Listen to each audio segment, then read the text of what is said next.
اعوذ باللہ من الشیطان الرجیم بسم اللہ الرحمن الرحیم فَإِذَا لَقِيتُمُ الَّذِينَ كَفَرُوا فَضَرْبَ الرِّقَابِ حَتَّى إِذَا أَثْخَنْتُمُوهُمْ فَشُدُّوا الْوَثَاقَ فَإِمَّا مَنًّا بَعْدُ وَإِمَّا فِدَاءً حَتَّى تَضَعَ الْحَرْبُ أَوْزَارَهَا۔ اس آیہ پاک کے آغاز میں اللہ تعالیٰ جنگ کی ایک نوعیت کو بیان فرما رہا ہے، یعنی جب کفار کے ساتھ مسلمانوں کی جنگ ہو تو اس وقت کیسا جذبہ ہونا چاہیے، دل کے اندر کیسے ارمان ہوں۔ تو فرمایا جب کافروں کے ساتھ جنگ کے اندر تمہارا سامنا ہو دوران جنگ، فَضَرْبَ الرِّقَابِ، تو گردنیں مارنا ہے۔ اب گردنیں مارنا، ضرب الرقاب، یہ لفظ بطور محاورہ ہے، جس کا بنیادی مفہوم کیا ہے کہ ان کو قتل کرنا، ان کو مارنا، ان کی افرادی قوت کو کمزور کرنا، یہ یہاں پر مراد ہے۔ فَضَرْبَ الرِّقَابِ، ضرب الرقاب بطور محاورہ، یعنی یہ نہیں کہ صرف گردن پہ مارنا یا گردن مارنا، یعنی اچھے طریقے کے ساتھ جنگ کرنا، ان کا مقابلہ کرنا۔ اور یہ لفظ جو ہے یہ ہمت بندھانے کے لیے بھی استعمال کیا جاتا ہے، یعنی خوب ہمت کے ساتھ تم نے مقابلہ کرنا ہے۔ حَتَّى إِذَا أَثْخَنْتُمُوهُمْ، یہاں تک کہ جب انہیں تم خوب قتل کر چکو، یعنی کثرت کے ساتھ۔ اور بنیادی طور پر یہاں پہ مراد یہ ہے کہ جب تمہارا غلبہ ہو جائے، یعنی جنگ کے دوران تمہارا کیا ہو جائے، غلبہ ہو جائے، تو پھر تم نے کیا کرنا ہے، فَشُدُّ الْوَثَاقَ، تو پھر تم باقی ماندہ جو قیدی آئیں گے، یعنی باقی ماندہ جو لوگ ہوں گے ان کو باندھ لینا ہے، یعنی ان کو قیدی بنا لینا ہے۔ اب یہاں تک صورتحال جنگ کی ابتدا کے وقت مسلمانوں کی کیفیت کیا ہونی چاہیے، جنگ کو کس انداز کے ساتھ کرنا ہے اور غلبہ حاصل کرنا ہے، اور جب غلبہ ہو جائے تو پھر کیا کرنا ہے، قیدی بنانے ہیں۔ جب وہ قیدی بن جائیں تو اس کے بعد رویہ کیا ہوگا۔ اب یہاں پہ اللہ تعالیٰ یہ فرماتا ہے فَإِمَّا مَنًّا بَعْدُ وَإِمَّا فِدَاءً، دو صورتیں اللہ تعالیٰ نے یہاں پہ بیان فرمائیں جنگی قیدیوں کے حوالے سے۔ پہلی صورتحال کیا ہے کہ چاہے تو احسان کر کے ان کو چھوڑ دو۔ اب یہ بھی ایک آپشن موجود ہے کہ مشرکین ہوں، کفار ہوں، اور وہ اگر کوئی قیدی بن جائیں تو بعض صورتحال کے اندر ان کو بطور احسان سربراہ مملکت اور جو وہاں پہ ان کا لیڈر ہوگا مسلمانوں کا، یا مشاورتی ٹیم جو ہوگی، وہ مشاورت کرنے کے بعد اگر چھوڑنے میں اگر کوئی بہتری کا رویہ دیکھتے ہیں کہ حالات کے مطابق فیصلہ ہوتا ہے تو کیا کر دیں، ویسے ہی چھوڑا جا سکتا ہے۔ اب یہ بھی ایک ریاستی حکم ہے جو اللہ تعالیٰ نے یہاں پہ عطا فرمایا۔ دوسری صورتحال کیا ہے، فداءً، یا پھر یہ ہے کہ تم فدیہ لے کر، پیمنٹ لے کر، جو تم مقرر کرو اس کی، وہ فدیہ لے کر تم ان کو کیا کر سکتے ہو، چھوڑ سکتے ہو۔ اب فدیہ کا ایک معنی بدلہ بھی ہے، یعنی ایسا بھی ممکن ہے کہ تم ان سے پیسے لے کر قیدیوں کو چھوڑو، اور ایسا بھی ممکن ہے کہ قیدیوں کا تبادلہ قیدیوں کے ساتھ کر لیا جائے۔ یہ بھی ایک صورتحال شریعت اسلامیہ اس کی اجازت دیتی ہے۔ جیسے آج کل بھی بہت سارے حالات کے اندر قیدیوں کا تبادلہ کر لیا جاتا ہے، ہم پلہ قیدی ہوں، ایک حیثیت کے ہوں، تو یہ بھی باقاعدہ آپشن موجود ہے۔ مگر ساتھ ہی ایک اللہ تعالیٰ نے ایک نوٹ دے دیا اس حوالے سے، حتیٰ تادع الحرب اوزارہا، یہاں تک کہ لڑائی اپنا بوجھ رکھ دے۔ اب اس سے کیا مراد ہے؟ لڑائی اپنا بوجھ رکھ دے، یہ بھی محاورہ ہے، یعنی جنگ ختم ہو جائے اور اس انداز کے ساتھ ختم ہو کہ مشرکین یا مخالفین یا تو اطاعت قبول کر لیں، اطاعت قبول کر لیں، یعنی جو اسلامی نظام ہے اس کو قبول کر لیں، یعنی اسلام کو نہیں، اسلامی نظام کو قبول کر لیں، کہ مسلمانوں کے جو دین کا نظام ہے، جو فیصلے ہیں، جو معاملات زندگی ہے، جو معاشی نظام ہے، یہ جتنے بھی نظام ہیں یہ سارے کے سارے وہ کیا کر لیں؟ قبول کر لیں، یا پھر وہ اسلام ہی قبول کر لیں۔ دونوں صورتوں کے اندر تم کیا کر سکتے ہو؟ یہ بھی فیصلہ جو کرو گے، چاہے قیدی چھوڑنے کا کرو، چاہے تم فدیہ لینے کا فیصلہ کرو، مگر ایک بات ذہن میں رکھنی ہے کہ جنگ ختم ہو جانی چاہیے اور وہ آپ کی اطاعت کو کیا کر لیں؟ قبول کر لیں۔ اگر وہ اطاعت کو قبول نہیں کرتا ایک شخص اور باقاعدہ مقابلے کی پوزیشن میں آتا ہے، تو پھر ایسے شخص کو چھوڑا نہیں جا سکتا۔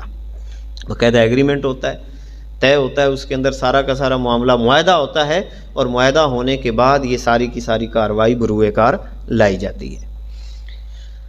وَلَوْ يَشَاءَ اللَّهُ لَنْتَصَرَ مِنْهُمْ، اگر اللہ چاہتا وَلَوْ يَشَاءَ اللَّهُ لَنْتَصَرَ مِنْهُمْ، تو خود ہی ان سے بدلہ لے لیتا۔ یہاں پر اللہ تعالیٰ نے ایک ضابطہ بیان کیا دنیا کا مسلمانوں کے لیے، کہ دیکھو اگر مشرکین جو زمین کے اندر فساد پیدا کرتے ہیں،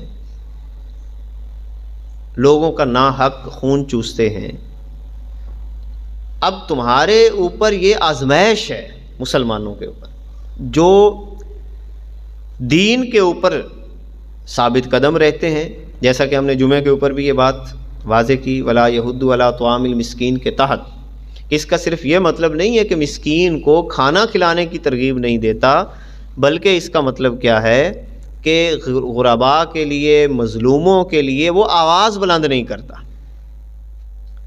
صرف یہ مطلب نہیں ہے کہ مسکینوں کو کھانا کھلانے کی ترغیب نہیں دیتا، بلکہ اصل مقصد اس کا کیا ہے کہ غرباء کے لیے اور کمزور لوگوں کے لیے وہ آواز بلند نہیں کرتا۔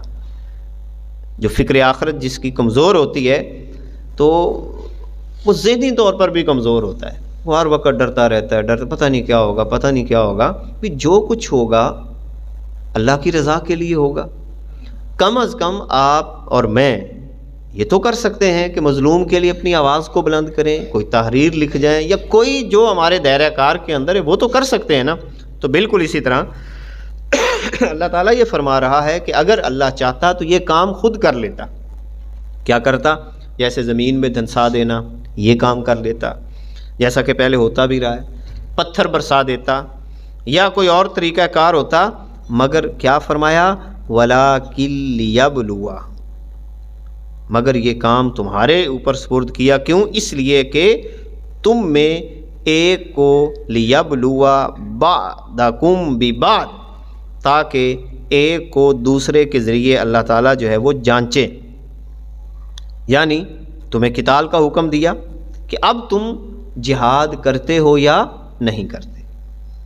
لہٰذا اب جہاد کے بارے میں جو اس وقت امت مسلمہ کی صورتحال ہے مجموعی طور پر، وہ تو یوں سمجھیں کہ ہمارا کوئی مجموعی بیانیہ جہاد کے حوالے سے امت مسلمہ کا نہیں ہے۔ ہاں ضمنی طور پر جہاد ہوتا بھی ہے، ہو بھی رہا ہے۔ اب ہم کیا کریں جو عوام ہیں، یعنی جو تو قوت نافذہ رکھتے ہیں ان کے اختیارات اور ہیں۔ ہماری جتنی بساط ہوگی آواز بلند کرنا، ہمیں آواز بلند کرنی چاہیے، تحریر لکھنا، ہمیں تحریر لکھنی چاہیے، یعنی جو ہمارا دائرہ کار ہے عملاً وہاں پہ جانا یا کسی بھی جگہ کے اوپر اپنی کارروائی پیش کرنا، یہ اس وقت ہمارے اختیار میں نہیں ہے۔ لیکن کم از کم ہم یہ کر سکتے ہیں کہ اس طرح کی آیات جو آیات جہاد ہے یا حدیثیں ہیں جہاد کے اوپر وہ لوگوں کے سامنے پیش کریں. اور یہ بات واضح کرنی چاہیے کیونکہ یہ ساری چیزیں تعلق رکھتی ہیں فکر آخرت کے ساتھ. جب سے ہمارا یہ نظریہ کمزور ہوا ہے فکر آخرت کا، ہم بحیثیت امت انتہائی کمزوری کا شکار ہو چکے ہیں. یعنی چاہتے یہ ہیں کہ غلبہ ہو، چاہتے یہ ہیں کہ ہمارا دنیا کے اوپر جو ہے وہ اسی طرح ہم بحیثیت مسلمان آگے بڑھیں، مگر حضور علیہ الصلوۃ والسلام کی حدیث کے مطابق ہم بحیثیت امت واہن کا شکار ہو چکے ہیں. یہی وجہ ہے کہ ہم ذلت کا شکار ہیں. اور واہن کی دو ہی تو باتیں اللہ کے نبی صلی اللہ علیہ وسلم نے فرمایا ہے، حب الدنیا و کراہیت الموت.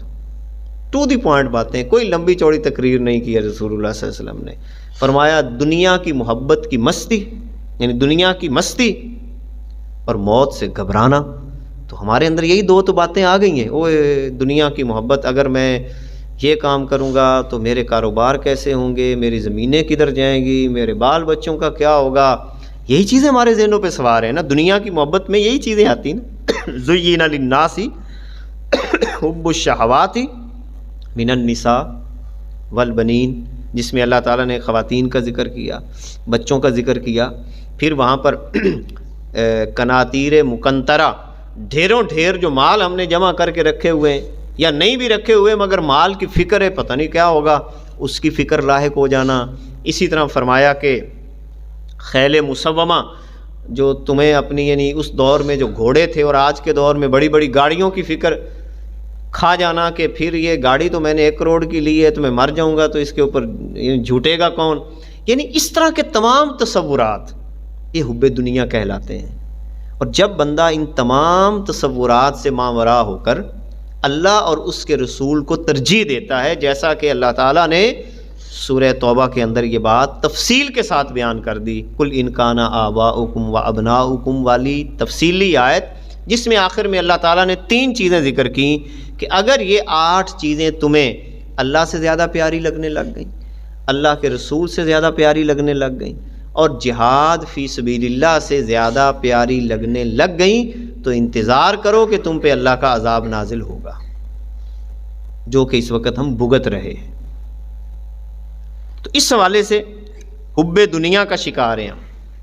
دوسرا کراہیت الموت، موت سے گھبراہٹ. بھی موت آنی ہے، اٹل حقیقت ہے. نبی پاک صلی اللہ علیہ وسلم نے کتنی باتیں یہاں پر موت کی حقیقت کے اوپر ہمیں عطا فرمائی ہیں.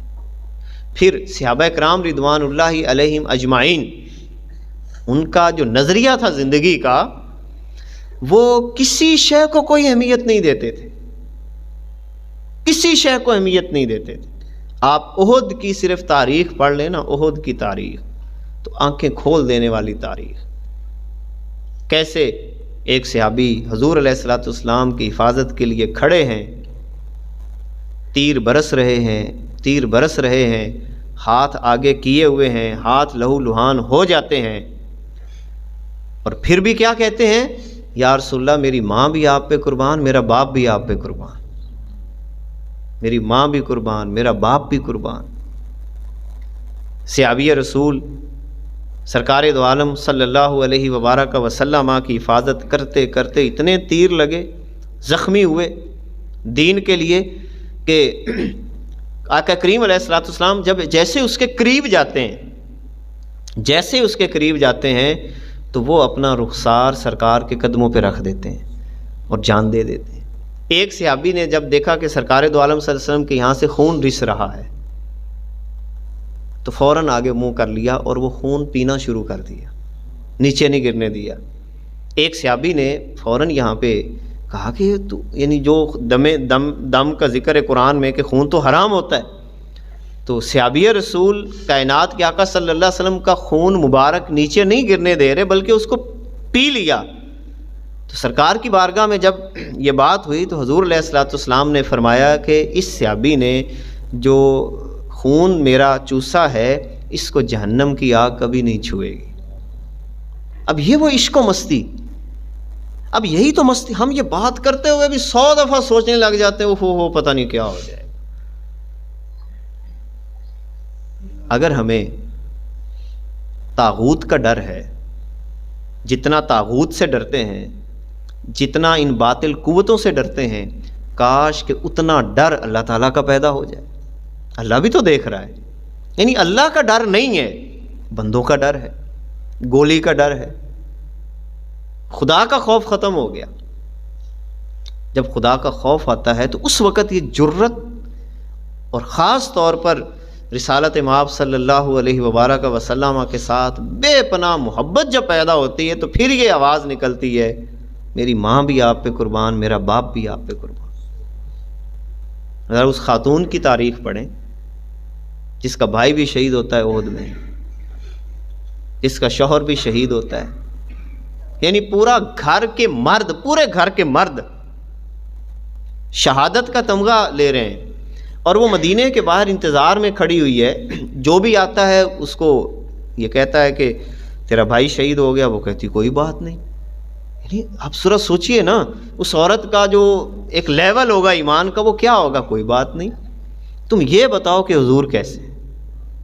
اور جب یہ بتایا گیا کہ حضور علیہ السلام خیریت سے ہیں، تو اس نے بڑا ایک پیارا جملہ فرمایا کہ اگر حضور خیریت سے ہیں تو حضور علیہ السلام اگر خیریت سے ہیں تو دنیا کی جتنی بڑی مرضی مصیبت آ جائے مجھے کوئی پرواہ نہیں۔ اور ہمارے لیول دیکھیں، وہی چھوٹی چھوٹی باتوں پہ جھگڑے، لڑائیاں، مال و دولت، زمینیں، جائیدادیں، گاڑیاں، بنگلے، سٹیٹس۔ تو یہ کمزوری کب پیدا ہوتی ہے؟ یہ لی ولاکن لیبلوا بعضکم ببعض۔ اللہ فرماتا ہے یہ کام میں خود بھی کر سکتا ہوں، مجھے کوئی دیر نہیں ہے، مگر یہ ہے تمہاری آزمائش کہ تمہارے اندر جرت کتنی ہے بات کرنے کی، تم باطل نظام کے خلاف کیسے کام کرتے ہو اور طاغوتی طاقتوں کے خلاف کیسے اپنا فریضہ سر انجام دیتے ہو، تم ظالموں کے خلاف کیسے کھڑے ہوتے ہو اور کس لہجے میں بات کرتے ہو۔ اسی لیے سورہ المنافقون کے اندر جو بات آج بھی ہم نے پڑھی کہ جب ہم اس طرح کی باتیں کرتے ہیں تو جو منافق ہوتا ہے وہ یہ سمجھتا ہے کہ شاید میرے خلاف بات ہو رہی ہے، میرے خلاف بات ہو رہی بھی۔ اگر تیرے اندر چور ہے تو اس کو ٹھیک کر، اگر تو واقعتاً ظالم ہے تو اپنے ظلم کو ختم کر اور عدل کی طرف آ، انصاف کی طرف آ۔ تو کس درجے کا ایمان ہمارا ہے؟ بس باتوں سے انقلاب تھوڑی آتے ہیں، عمل سے آتے ہیں، آگے بڑھنے سے آتے ہیں، اللہ تعالیٰ کی ذات پہ کامل بھروسہ کرنے سے آتے ہیں، اپنی اولاد، اپنی جان، اپنا مال، سب کچھ اللہ کی بارگاہ میں پیش کرنے کا جذبہ کامل، اس کے تحت انسان آگے بڑھتا ہے۔ اسی لیے فرمایا یہ اسی لیے ہے تاکہ تم میں سے ایک کو دوسرے سے کیا کرے، وہ آزمائے، تاکہ مسلمان آگے بڑھ کر ثواب پائیں اور کافر عذاب پائیں۔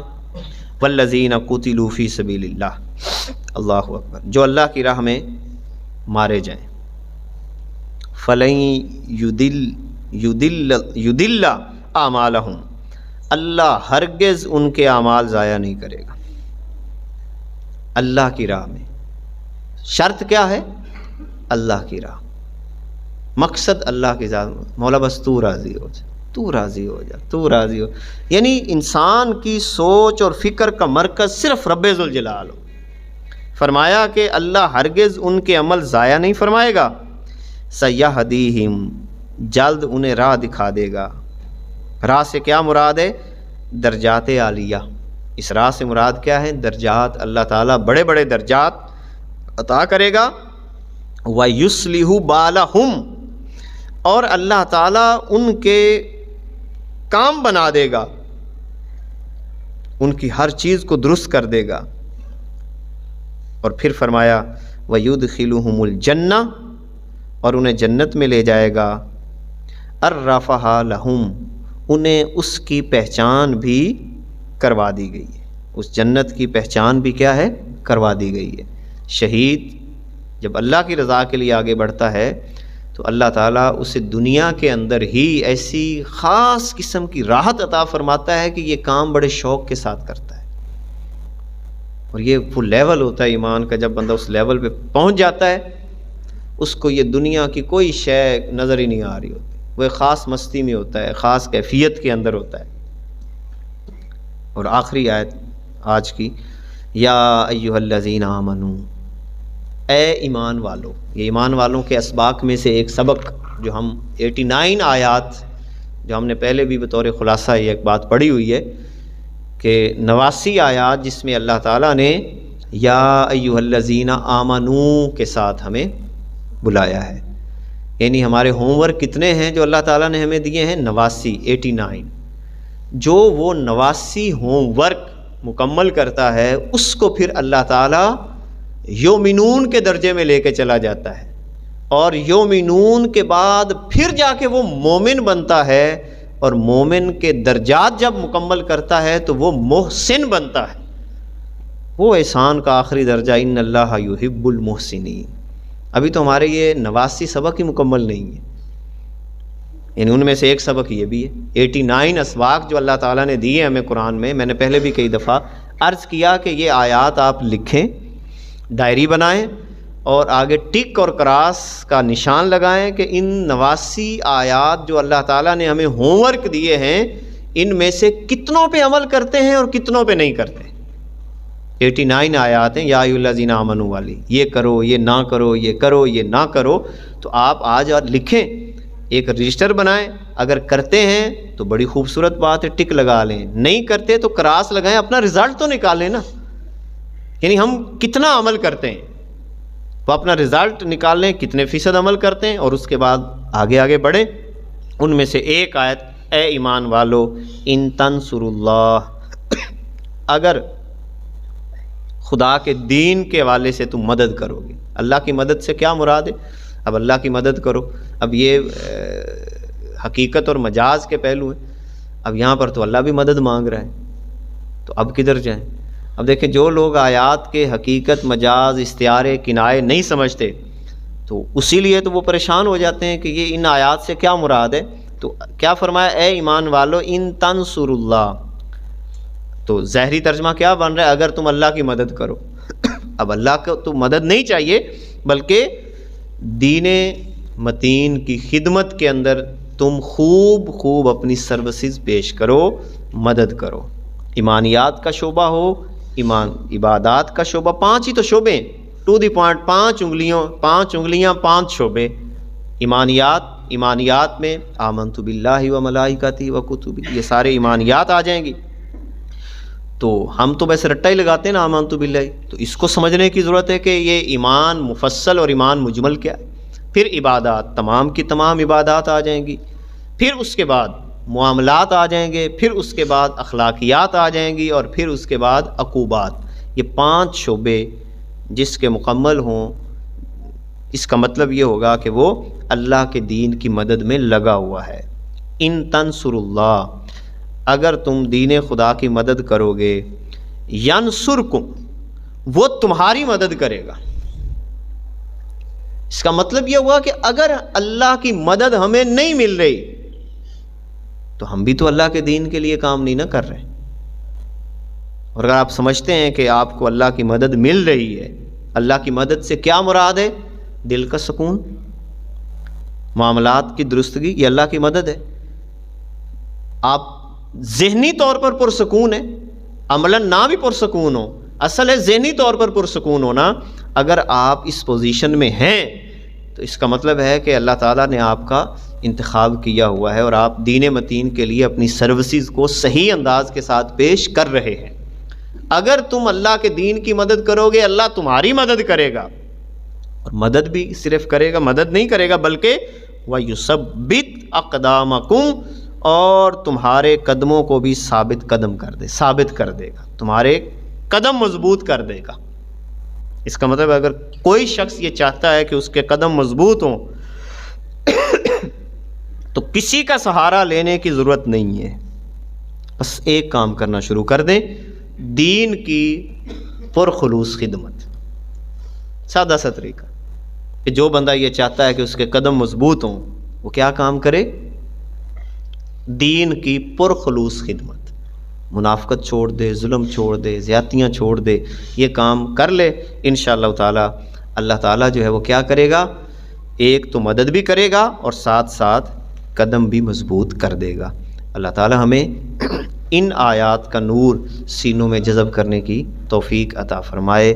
وآخر دعوانا ان الحمد للہ رب العالمین۔